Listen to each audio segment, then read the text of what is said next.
Hey guys, what's up? I'm back to work. We have here a 1999 station wagon Commodore. This is Australia's best car, and we have an issue about the steering of this one. This is station wagon. I have done the replacement of this rack and pinion. This one is a refurbished again, so the owner provided this one to replace the first one that I have put in, and we're going to do it now. So this is the reservoir. I put the clamp here on the hose going to the power steering pump. This hose is the return, so we have to put another one here as well. There you go. So I lifted the car this much, and then we have to remove the tires.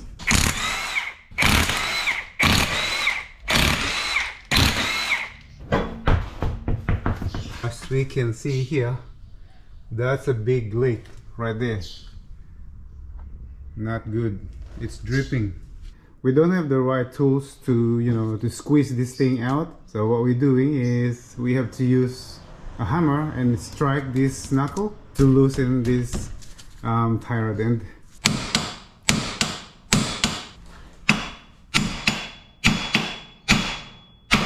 There you go. It's loose now. Let's leave it like this so it hangs. Once we remove these two holding bolts here, this is the right hand side, so we lose the nut. But to make sure that we don't damage this thread, tie rod end, so we put this back on, and then we use hammer to knock it off.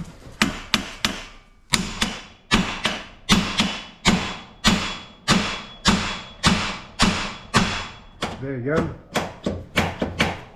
The next step is the steering column. So this is the steering column. It has 13 millimeter, which is this one, nut and bolt. We have to undo that and then slide this up. So we need on the other side. There you go. And then easy done. We get the nut and then slide the bolt. It dropped. So this is the steering column, which is disconnected now. The most annoying job here is to undo these fittings, these two connections right here, which is these two, the pressurized and then the return pipes connection. The other side as well. Awkward to do because no room.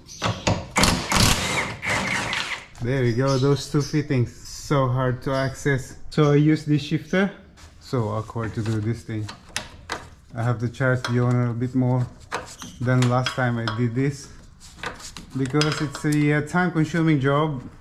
It's not really hard to do, but it's so time-consuming because of this condition. Limited space. All right, I got one side. Oh no, it's dripping. We need patience here, guys, because we can't finish this stuff. We don't have use our patience. Now, there you go. I can use my finger only by losing the fittings. Oh, I got it. I got it. I have to remove this completely, and then we can pull this out completely. Oh, it's stuck. What is going on here? Come on. We need a pry bar to pry this thing. Boom. We get it out in less than an hour.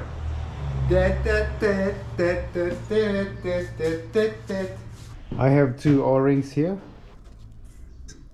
We have to remove that and replace it. There you go. It's in. The other side as well. The nuts of these fittings are different sizes. This one is smaller than the other side. This is 19 and this is 16. This is the pressurized and this is the return. Next step we have to do is to transfer this tie rod end to these new ones. What I'm doing is I'm counting this thread, remaining thread from this nut. This is the lock nut of your tie rod end. So I'm gonna count this and put this tie rod end here the same thread that left onto this 22 and 24 millimeter spanner to free this lock, because this is just a lock nut, and then remove this. So we're gonna reuse this one.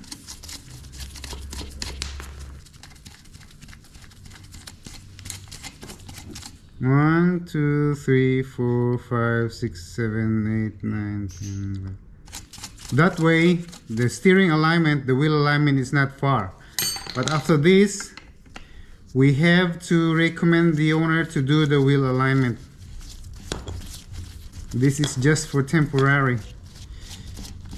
We're doing this to be able to make sure that the steering alignment is not too far, not to damage the tire when he drives it to the wheel alignment shop. Alright, let's lock it up with these spanners. Perfect. So this is it, guys. It is ready to install. Okay, so let's put it in. So we get it lined up, the mounting first on both sides. So this mounting here and here, there you go, it's lined up. And then we have to insert this or put this in this tie rod, and then 2 turns of the nuts just to be able not to drop this thing, you know. Okay, now we have to concentrate onto the fittings. That is what we need, that space. So that's the fittings that I'm tightening now. I'm using this stubby shorty spanner, 19 millimeter. Both fittings are tight already, so this is the pressurized and this is the return, those two. This next guy, the steering column, steering shaft. So let's put the bolt behind it. It's a bit awkward to do this thing. There you go. Ooh, one hand. Perfect.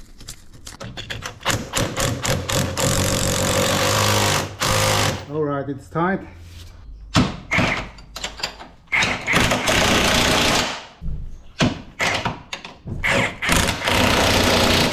Okay, we've done the mounting, tightness. Next is this, tie rod end. Okay, the other side.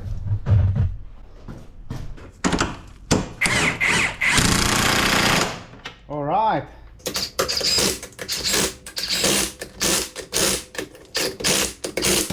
All right, we're done on this side, left hand. Let's go on the other side.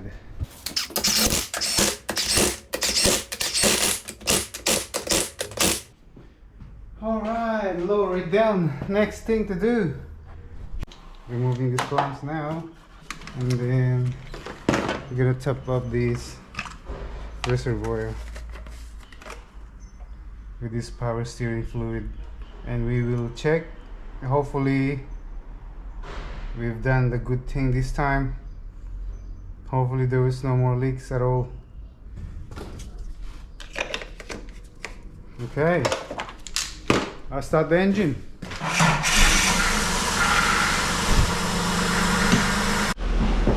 So guys, this is how it should bleed, the power steering fluid. We have to turn the steering wheel several times while the car is still hanging off the ground. So off the ground shaft. We don't need air in the system, so that's how we do it. Guys, the final inspection. I think we are good now because I can't see any leak. No leaks at all, so everything should be fine now. Alright guys, this is my vlog for today. Thanks for watching my video. Don't forget to like and subscribe to my channel and click the notification bell. See you next time. Thanks for watching.